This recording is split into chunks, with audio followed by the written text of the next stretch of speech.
Hello everyone. तो आज की इस वीडियो में हम सेमेस्टर 1 हिस्ट्री मेजर 1 का एक बहुत ही इंपॉर्टेंट क्वेश्चन कवर करेंगे और ये क्वेश्चन आपके एग्जाम पॉइंट ऑफ व्यू से बहुत ज़्यादा इंपॉर्टेंट होने वाली है।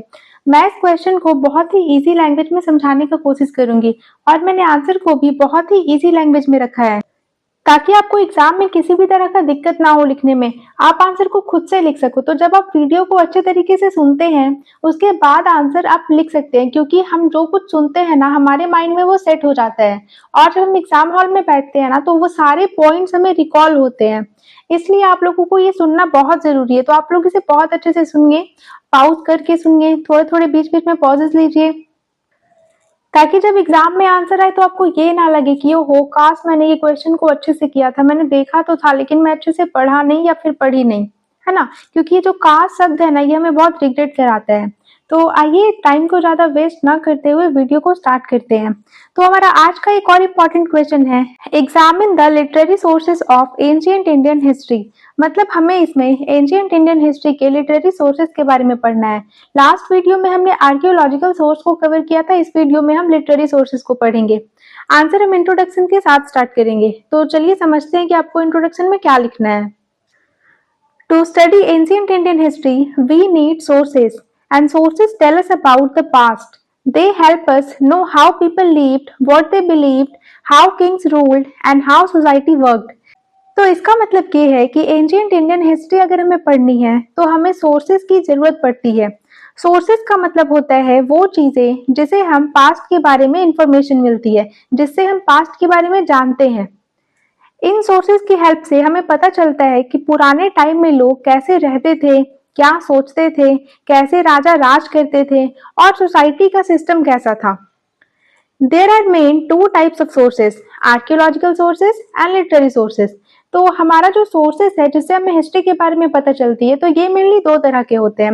आर्कियोलॉजिकल सोर्सेज जैसे कॉइन्स, बिल्डिंग्स, ये सब हो जाएंगे, और लिटरेरी सोर्सेज जो रिटन मटेरियल्स होते हैं जैसे बुक्स वगैरह, तो वेद हो जाएगा, पुराण हो जाएगा, उपनिषद हो जाएगा, ये सब लिटरेरी सोर्स के अंदर आएगा। अब हम समझेंगे meaning of literary sources. Literary sources mean written records of ancient times. These include books, stories, religious texts, and travel accounts. Literary sources are very important because they give detailed information about ancient Indian life. मतलब literary sources का simple सा meaning है पुराने time की written information, जैसे books, stories, religious books और travellers की writings. ये सोर्सेस इंपॉर्टेंट इसलिए हो जाते हैं क्योंकि ये एंशिएंट इंडिया के लाइफ के बारे में डिटेल इंफॉर्मेशन देते हैं। Through these writings we learn about religion, society, education, kings and culture. मतलब इन राइटिंग से हमें पता चलता है कि रिलीजन कैसा था, सोसाइटी कैसे थी, पहले का एजुकेशन सिस्टम कैसा था, किंग्स कैसे रूल करते थे और कल्चर कैसा था।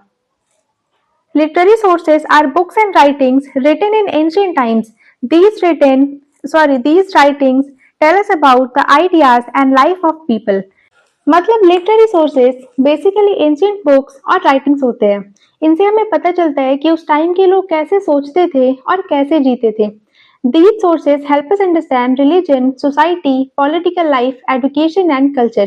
मतलब ये सारे लिटरेरी सोर्सेज से हमें ये समझ आता है कि रिलीजन कैसा था, सोसाइटी कैसी थी, पहले का पॉलिटिकल लाइफ कैसा था, एजुकेशन और कल्चर कैसा था। ये सारा पूरा सिस्टम समझ में आता है।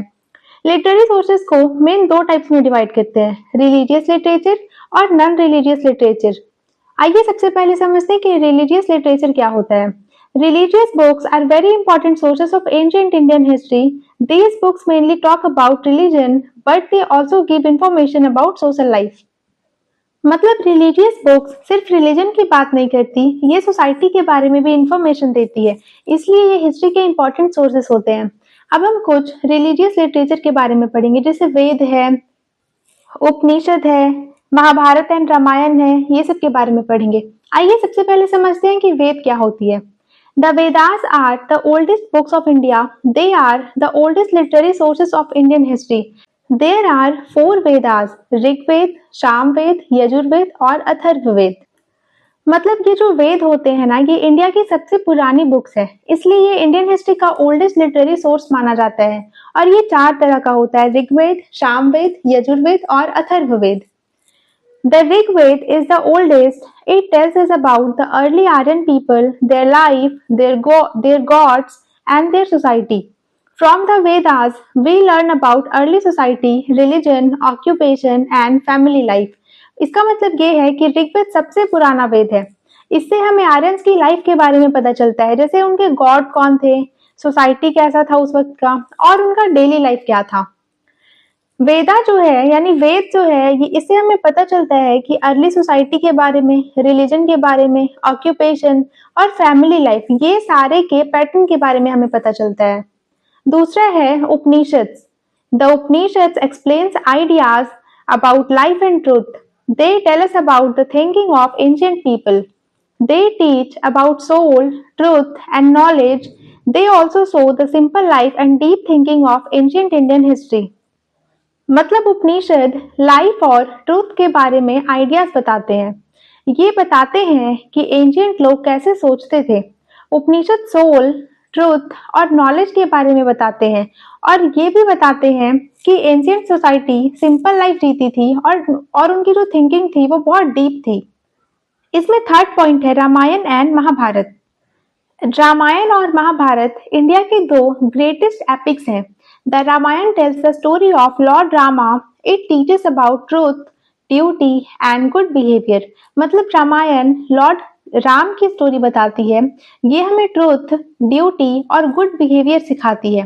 And the Mahabharata tells the story of war between Kauravas and Pandavas.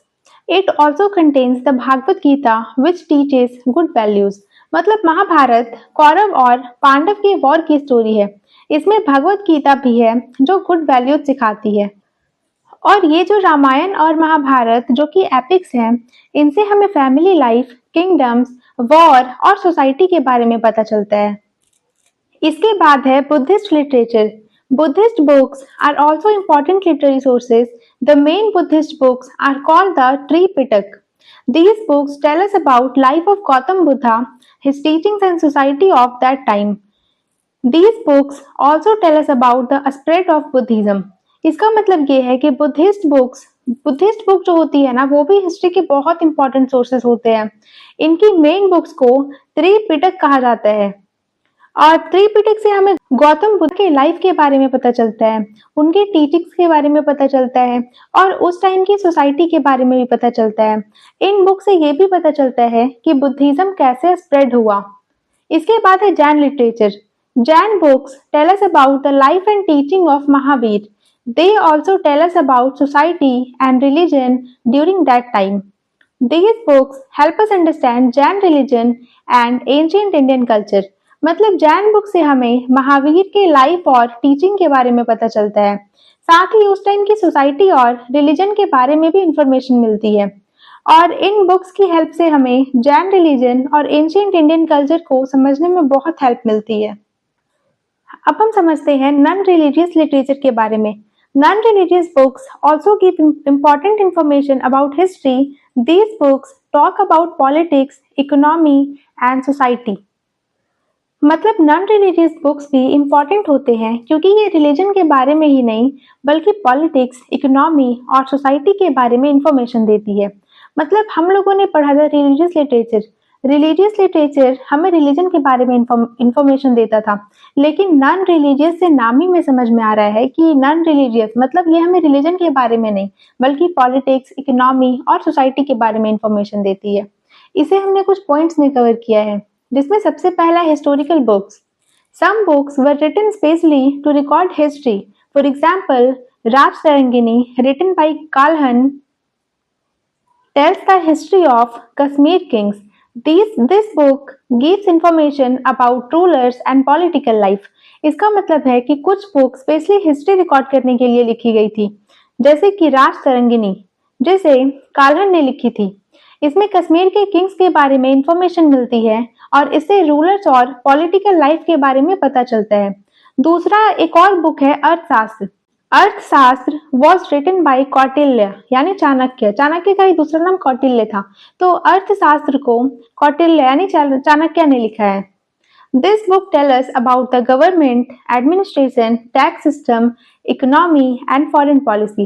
मतलब अर्थशास्त्र से हमें पता चलता है कि गवर्नमेंट सिस्टम कैसा था, एडमिनिस्ट्रेशन के बारे में पता चलता है, टैक्स सिस्टम, इकोनॉमी और फॉरेन पॉलिसी के बारे में पता चलता है।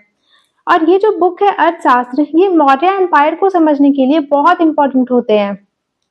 थर्ड है foreign accounts. Foreign travellers who came to India also wrote about India. Their writings are very useful. Some travelers were Megasthenes, Fahien और हुआंगसांग। ये तीनों जो हैं ये फॉरेन अकाउंट्स यानी फॉरेन ट्रैवलर्स थे। तो जो फॉरेन ट्रैवलर्स होते हैं ना, ये इंडिया आए थे और उन्होंने इंडिया के बारे में लिखा। उनकी राइटिंग्स हिस्ट्री के लिए बहुत यूजफुल होती हैं। जैसे मेगास्थनीज ग्रीस से इंडिया आए थे। उसने चंद्रगुप्त मौर्य के टाइम के इंडिया के बारे में लिखा था। मतलब जब इंडिया पे जब चंद्रगुप्त मौर्य का शासन चल रहा था तब मेगास्थनीज आए थे और उन्होंने उस टाइम के इंडिया के बारे में लिखा था। वैसा ही दूसरा है फाहियन कहाँ से आया था? तो ये चाइना से आया था और इन्होंने गुप्ता पीरियड के इंडिया के बारे में लिखा था। उसी तरह से हुआंगसांग, इन्होंने ये भी चाइना से ही आए हुए थे। उन्होंने उस टाइम के इंडिया को डिस्क्राइब किया था जब हर्ष का रूल चल रहा था। These travelers wrote about society, religion, administration, and education. Their writings help us understand India from an outside view.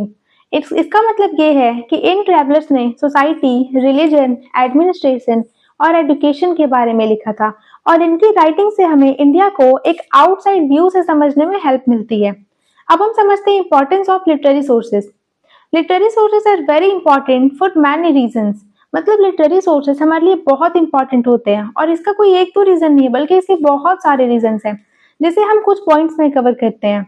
सबसे पहला हमने लिखा है they tell us about religion, they help us understand Hinduism, Buddhism and Jainism. मतलब literary sources से हमें Hinduism, Buddhism and Jainism के बारे में इंफॉर्मेशन मिलती है। दूसरा पॉइंट है they tell us about society, they give information about family life, caste system and tradition. मतलब लिटरेरी सोर्सेज से हमें फैमिली लाइफ, कास्ट सिस्टम और ट्रेडिशन के बारे में पता चलता है। थर्ड है they tell us about rulers, they help us know about kings and their rule. मतलब इन बुक से हमें किंग और उनके रूल के बारे में पता चलता है। फोर्थ पॉइंट है they tell us about culture, they explain traditions, customs and educations. मतलब लिटरेरी सोर्सेज से कल्चर के बारे में हमें पता चलता है, जैसे ट्रेडिशन के बारे में, कस्टम और एजुकेशन के बारे में। फिफ्थ पॉइंट है they give detailed information, book give more detailed information than object. मतलब ऑब्जेक्ट से ज्यादा डिटेल इंफॉर्मेशन हमें बुक देती है, इसलिए लिटरेरी सोर्सेज ज्यादा इंपॉर्टेंट होती है। They help historians understand the past, historians use these books to write history. मतलब ये जो बुक्स होती है ना, ये हिस्टोरियन की काफी हेल्प करती है पास्ट को समझने के लिए, क्योंकि ये जो बुक है ना, ये सारे बुक को हिस्टोरियन समझते हैं ताकि और फिर वो अपनी हिस्ट्री लिख पाते हैं। फिर पास्ट में क्या क्या हुआ इसे समझ कर वो दोबारा से हिस्ट्री को लिख पाते हैं।